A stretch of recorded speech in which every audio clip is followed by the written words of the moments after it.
Salut.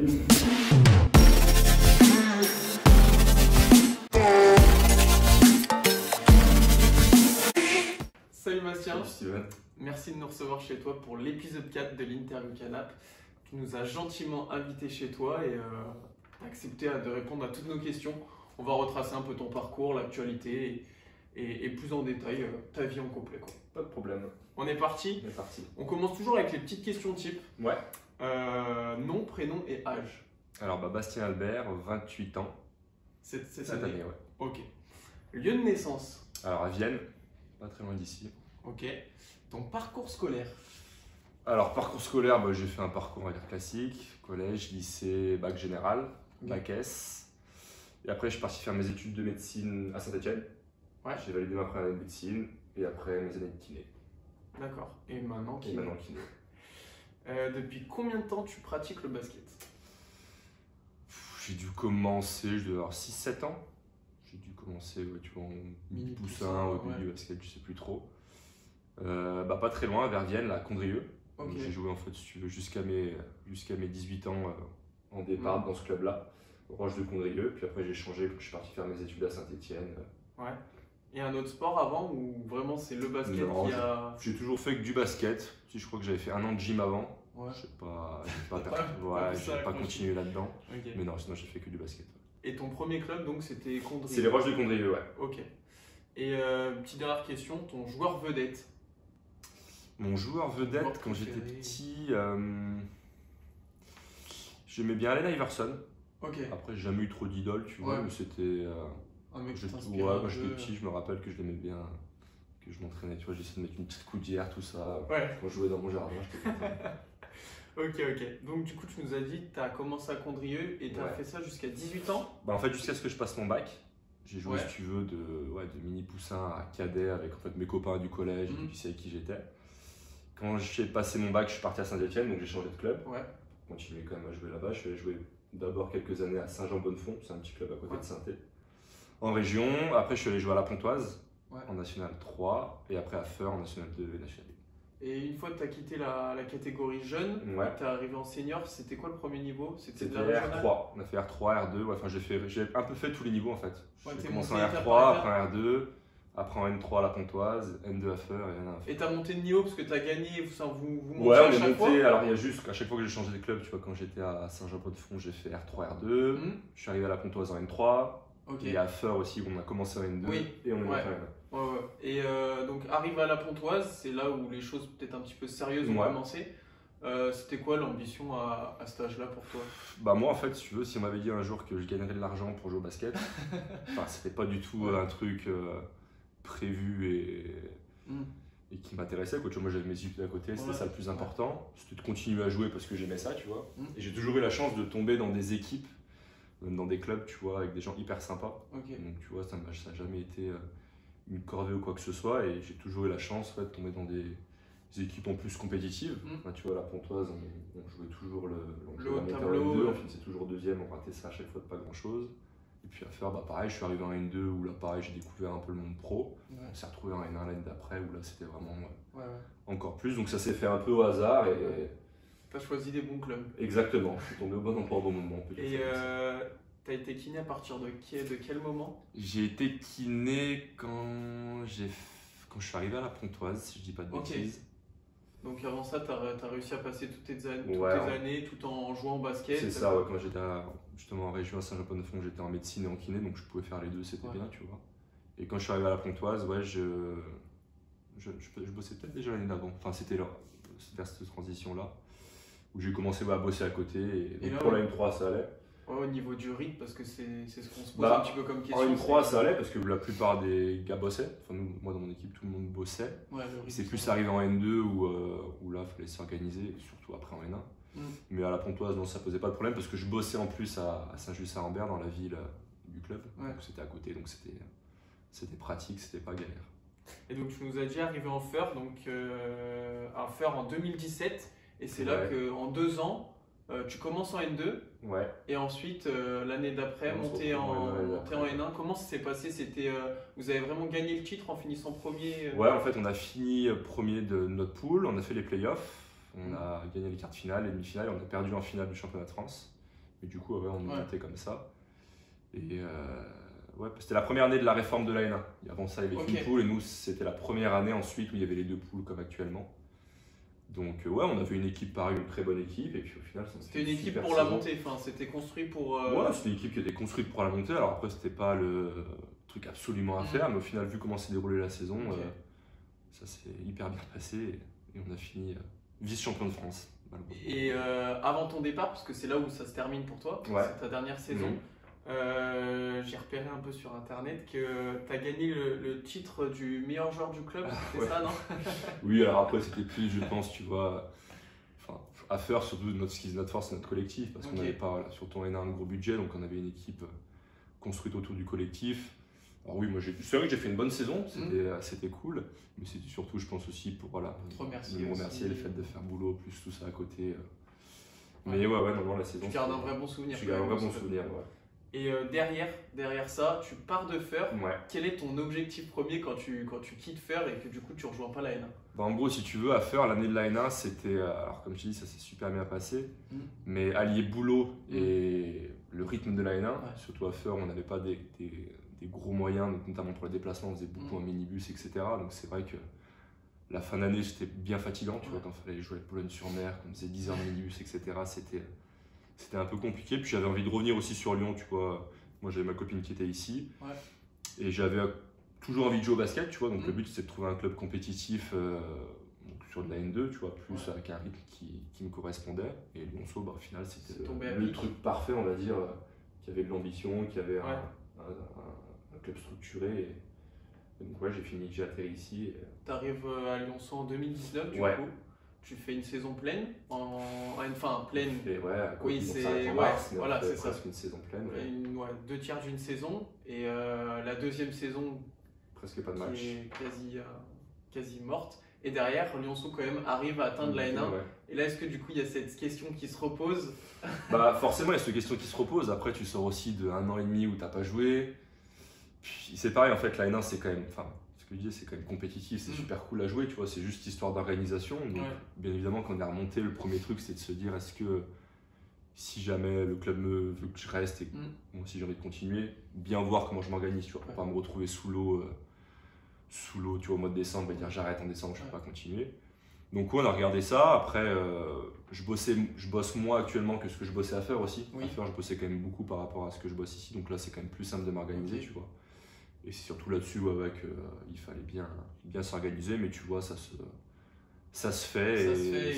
Aujourd'hui, tu as pris la bonne décision pour toi. Carrément, vu la saison qu'on fait et comment ça se passe, il n'y a aucun regret. Puis ton boulot est pas loin boulot de kiné est vraiment pas loin de la salle. À côté de la salle, Tu es à Oulin, la salle est à Pierre B, donc ça va au niveau des conditions. Non, c'est sûr. Et donc, nouvelle saison, là, les ambitions changent pour le club. Comment toi tu perçois la chose? Il y a un nouveau staff, beaucoup de nouveaux coéquipiers. C'est un nouveau statut, toi tu es un peu l'ancien de l'équipe finalement, même si ça fait que 3 ans que tu es là, il y a beaucoup de nouveaux et au final tu as un peu ce rôle d'ancien. Comment tu vois les choses et comment se passe le début de saison? Déjà comme je te dis, nous pour ceux qui étaient en N2 l'année dernière, excités parce que ça fait 1 an qu'on n'a pas joué, donc on s'entraîne mais sans match, donc excités déjà par le fait de reprendre la compète, et puis par ce nouveau challenge, tu vois, de se retrouver en N1, de se retrouver promu aussi. Mais avec envie de faire quelque chose. Donc après, comme tu as dit, nouveau staff, beaucoup de nouveaux coéquipiers. Donc voilà, il faut le temps que ça prenne. Ça a pris quand même assez vite, je trouve. Et dès le début de saison, on fait un super début de saison qui nous met dedans. Et du coup, après, ça passe tout seul. Tu t'attendais à ça ou... Non, parce que après, je trouve qu'ils ont vraiment fait une bonne équipe, quelque chose de cohérent. Et du coup, non, je ne m'attendais pas à ce qu'on finisse... Tu vois, on a toujours au fond de nous, on espère, on se dit on peut le faire, on va le faire. Après, en août, tu m'aurais dit ça, j'aurais dit si ça arrive, c'est top, quoi, mais bon, ça va être compliqué. Et au final, quand ça. Donc au niveau collectif, ça se passe super bien au début de saison. Toi, t'es dans le groupe, t'as des débuts un peu mitigés au niveau personnel, au niveau des stats, etc. Puis là arrive, je dirais décembre, même voire début janvier, où là t'exploses. Tu fais vraiment des gros stats. J'ai renoté Pont-de-Charluy et Le Havre où tu nous sors 2 gros matchs avec environ 20 dévals et presque que 20 points de moyenne.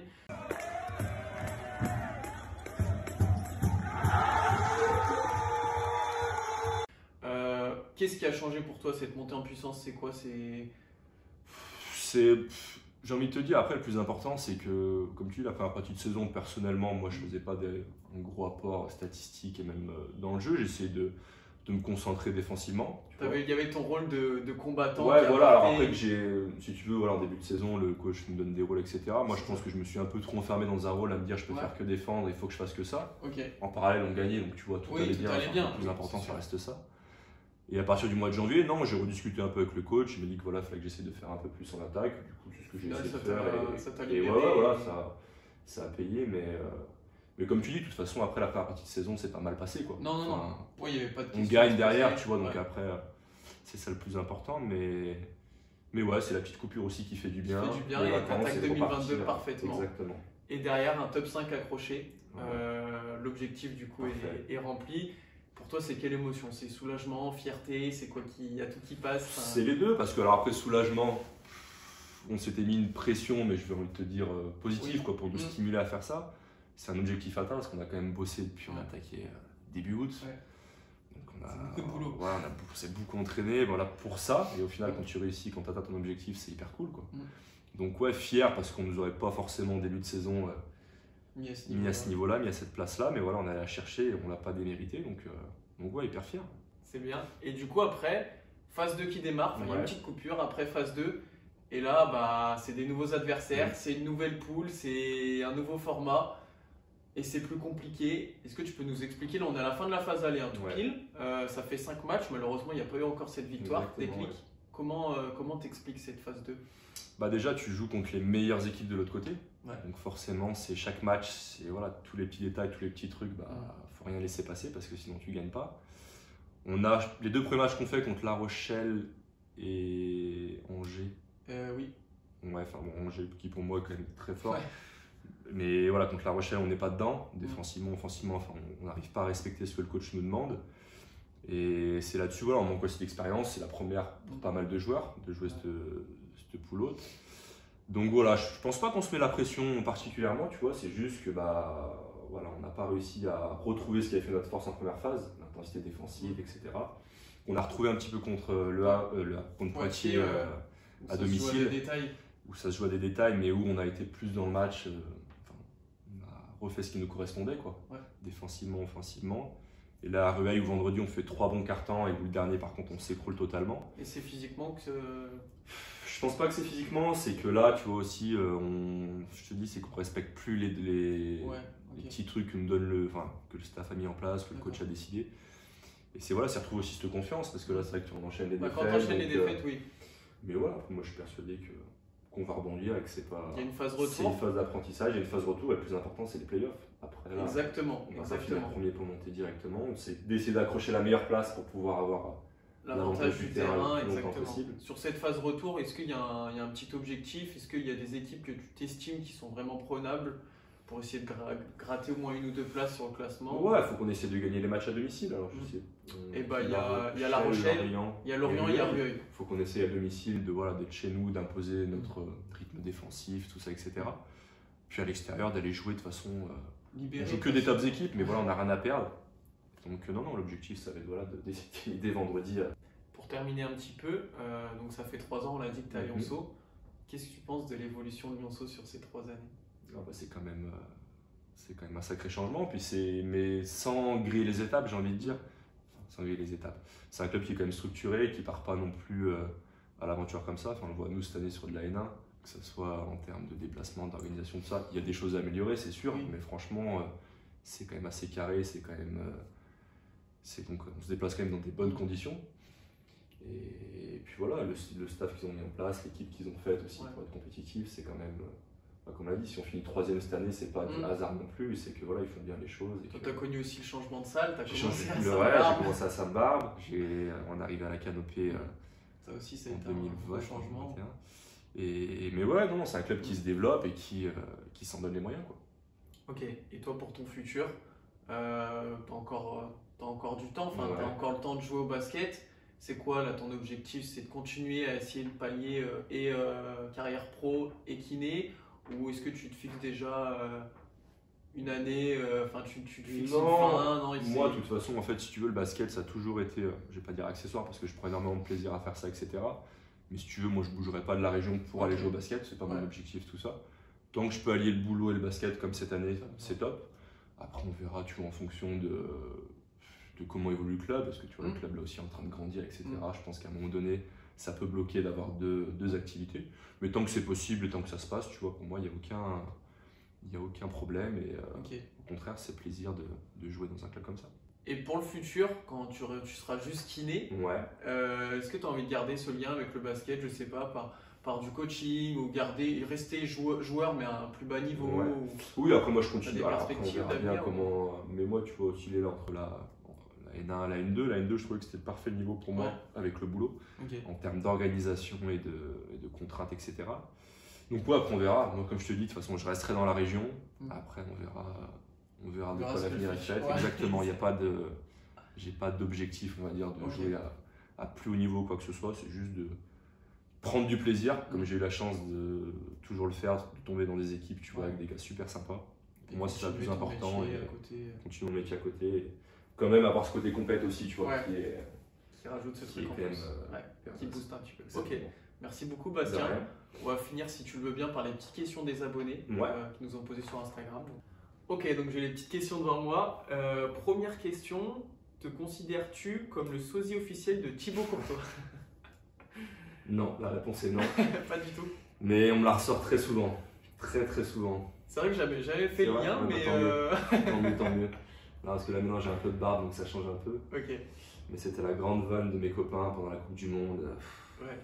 Dès qu'il y a un match de Thibaut Courtois, du Real, j'y ai droit. Tu as le droit, ok. En tant qu'amateur de bière, quelle est ta préférée? Ma préférée, depuis que je suis à Lyon, on va dire que c'est la Ninkasi. On reste sur le classique. Amateur de bière alors? Ouais, j'aime bien. Après une victoire, ça fait du bien. Exactement. Quelle est ta plus belle victoire? Cette saison?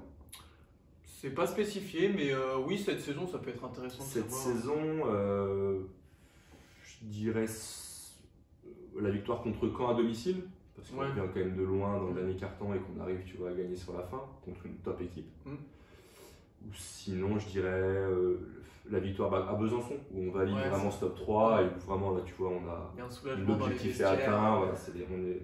On est soulagé, on fait un bon match, on gagne. Donc, c'est 2 victoires qui me restent en tête. Ok. Ton dernier match était ta meilleure évaluation de la saison. Une préparation particulière? Non, pas spécialement. Non, non, pas spécialement. Après, voilà, il y a des, je vais te dire, des fois des matchs où tu as l'impression que tout ce que tu fais, tu as ce petit brin de réussite en plus qui fait que voilà, ça. Mais non, pas de truc particulier. Lancer franc avec ou sans la planche? Ça, c'est un gros débat. On est plus sans, tu vois. Mais si jamais j'ai un lancer franc dès que je rentre, la première action où je rentre sur le terrain, pour se mettre en confiance, on peut. Mais c'est vrai que moi aussi, à chaque fois, quand je suis. Ça part de Feur en fait. Quand j'étais à Feur, la planche était propice à tirer et lancer avec. Ok, parce qu'elle absorbait bien. Exactement, donc j'ai toujours tiré avec là-bas. Et depuis que je suis parti, tu vois, je suis un peu. Mais c'est vrai que des fois, là, sur les derniers matchs, tu vas mettre le premier avec la planche, et si du coup il rentre, le deuxième, tu te dis sans la planche. En fait, je tire notamment sans la planche, mais je te dis, si jamais le premier lancer franc que j'ai, c'est je viens juste de rentrer ou se mettre en confiance, on tente avec et on voit ce qui se passe. À quand notre prochain comice avec Théo, notre acolyte, s'il n'est pas marié d'ici là? Est-ce que tu peux nous expliquer un peu? Qui c'est qui a posé cette question, on sait ou pas? C'est Mathieu Boyer, c'est un pote à toi. Mathieu Boyer, c'est un joueur de Saint-Chamond avec qui on jouait à Feur. Et en gros, on charrie beaucoup, non. C'est qu'à Feur, si tu veux, tous les ans, il y a le comice, ça s'appelle, c'est un truc agricole en fait. D'accord. Une fête agricole, un truc énorme.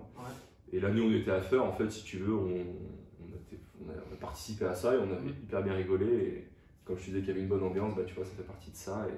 Et depuis, là, Mathieu, il nous parle de ça tous les ans comme si c'était le 14 juillet, tu vois. Pour lui, ça restait le truc. Voilà.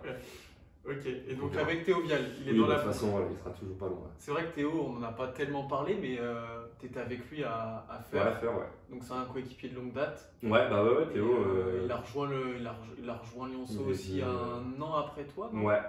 Oui, l'année d'après, ouais. Voilà. C'est une relation, j'imagine, particulière parce que vous êtes amis à côté, c'est pas que dans le carrément, je le connaissais un petit peu en fait avant d'arriver à Feur. Parce qu'on avait, moi j'avais un très bon copain à l'école de kiné qui était un des meilleurs amis d'enfance de Théo, donc on se voyait déjà un petit peu, tu vois, quand on était étudiant. Par ce biais-là, je suis arrivé à Feur. Comme je t'ai dit, ça s'est super bien passé avec tout le monde, notamment avec Théo.